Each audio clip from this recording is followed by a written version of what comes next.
नमस्कार। ले फिर आ गए। सब राज्य खुश है। तो आज हम पढ़ेंगे इंट्रोगेटिव सेंटेंस को इनडायरेक्ट स्पीच में बदलना। ये टेंस बोर्ड के लिए बहुत ही आवश्यक है, तो इसको आइए हम एकदम अच्छे से समझते हैं। ये लिखा है हमारा इंट्रोगेटिव सेंटेंस। अब इंट्रोगेटिव सेंटेंस दो प्रकार के होते हैं। सबसे पहले हम पढ़ेंगे फर्स्ट टाइप। अब फर्स्ट टाइप का हमारा नियम क्या है, जरा इसको समझो आप अच्छे से। इसमें रिपोर्टेड स्पीच सहायक क्रिया से प्रारंभ होता है। सेड या सेड टू को आस्क्ड या इंक्वायर्ड आप में बदलते हैं। इसमें कंजक्शन इफ या वेदर का प्रयोग करते हैं। आस्क्ड या इंक्वायर्ड आप दोनों में से कुछ भी लगा दो, दोनों सही है। चाहे इफ लगा दो चाहे वेदर लगा दो। यहां तक आपको नियम समझ में आया कि नहीं, सच बताओ। खाओ माँ कसम। तो ठीक है। अब यहां लिखा है हमारा she said to me comma in comma are you writing a letter. अब इसको देखो कैसे हम बनाएंगे। तो यहां लिख देंगे सी सेड टू को हम बदलेंगे आस्क्ड में, तो यहां लिख देंगे आस्क्ड।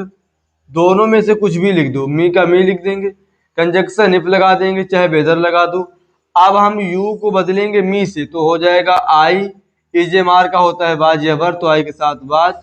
राइटिंग का लिख देंगे हम राइटिंग। आ लेटर का लेटर लिख दो, और लास्ट में फुल स्टॉप, और ये बन गया। अगला हमारा है आई सेड टू को बदलेंगे आस्क्ड में। हिम को हिम लिख देंगे, कंजक्शन इफ लगा देंगे।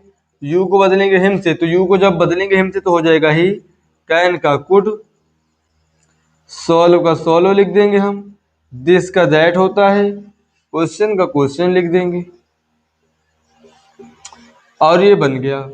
इसी का एक नियम और है, आइए उसको अच्छे से समझते हैं। इस नियम को समझो आप। जब रिपोर्टेड स्पीच में डू या डज के बाद नॉट ना आए, तो इन डायरेक्ट स्पीच में सेकेंड फॉर्म का प्रयोग करते हैं।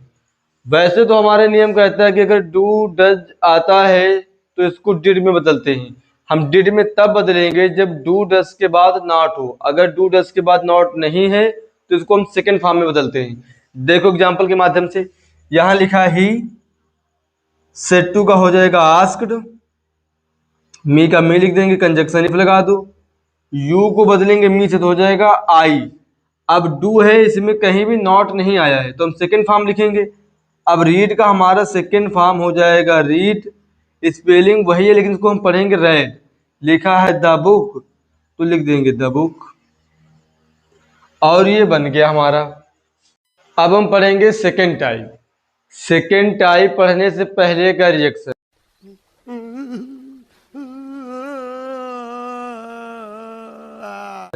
और सेकेंड टाइप पढ़ने के बाद का रिएक्शन।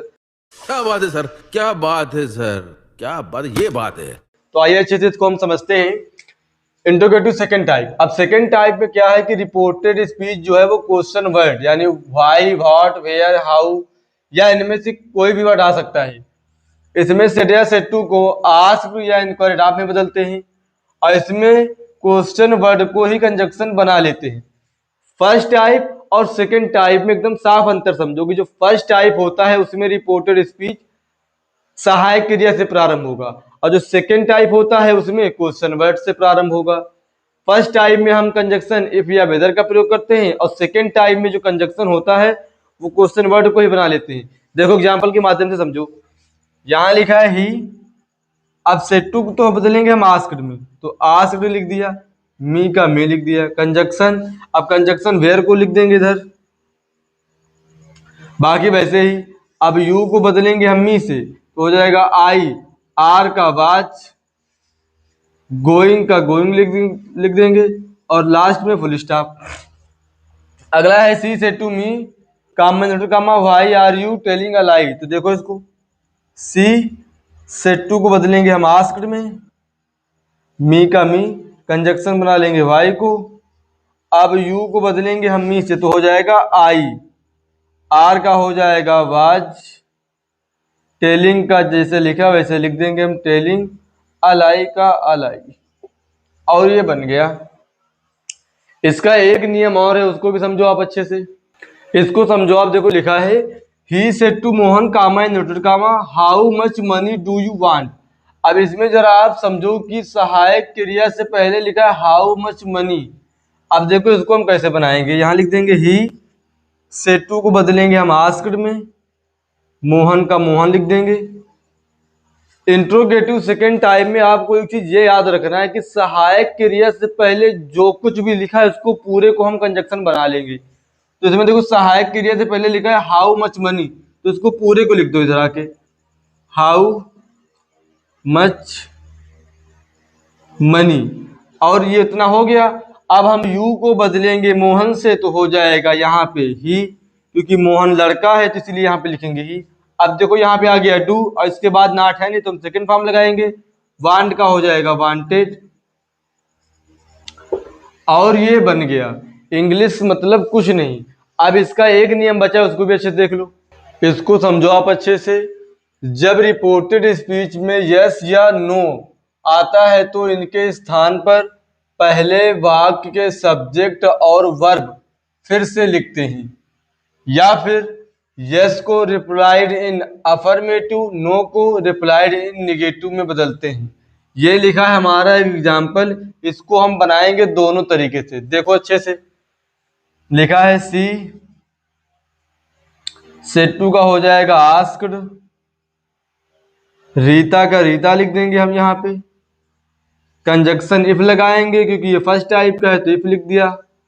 अब यू को बदलेंगे रीता से तो रीता लड़की है तो हो जाएगा सी, कैन का हो जाएगा कुड, ग्यू का ग्यू लिख देंगे हम।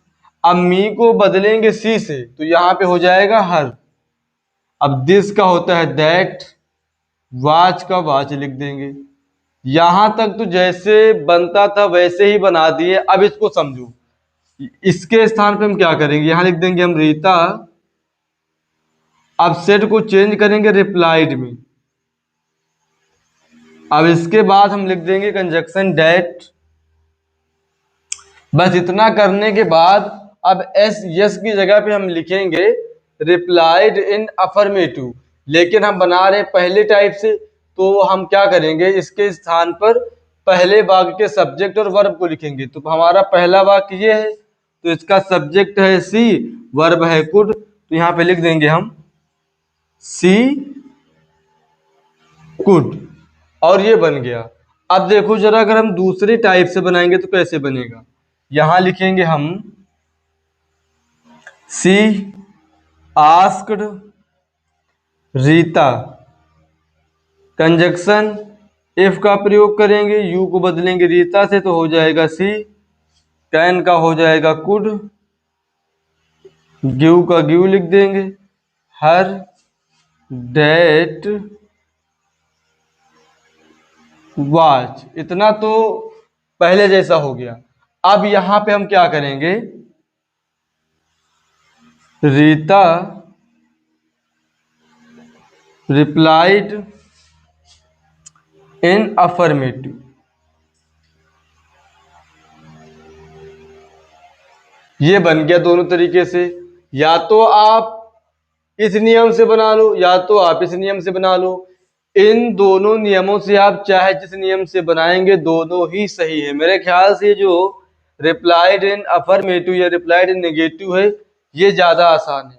आइए नो वाले को देखते हैं। अब इस नो वाले को समझो, यहां लिखेंगे आई, से टू बदल देंगे आस्क्ड में, आनंद का आनंद लिख देंगे वैसे जैसे लिखा है। अब यहाँ पे कंजक्शन इफ लगा देंगे, यू को बदलेंगे आनंद से तो लड़का है यहाँ पे हो जाएगा ही, आर का हो जाएगा वाज।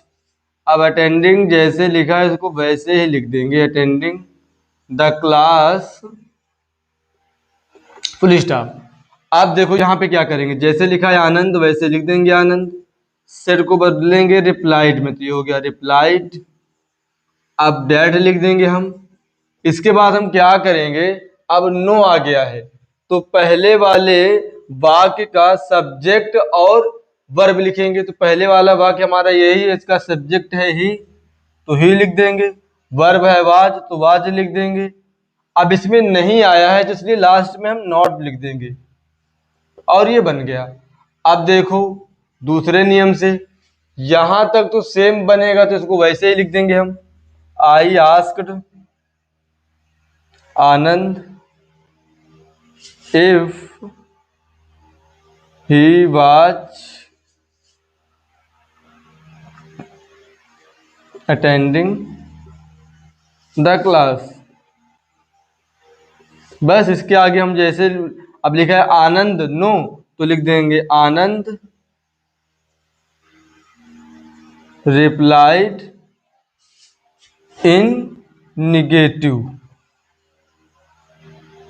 और ये हो गया। बस यहीं से इंट्रोगेटिव के सारे नियम समाप्त होते हैं और अब हम मिलते हैं आपसे अगली क्लास में।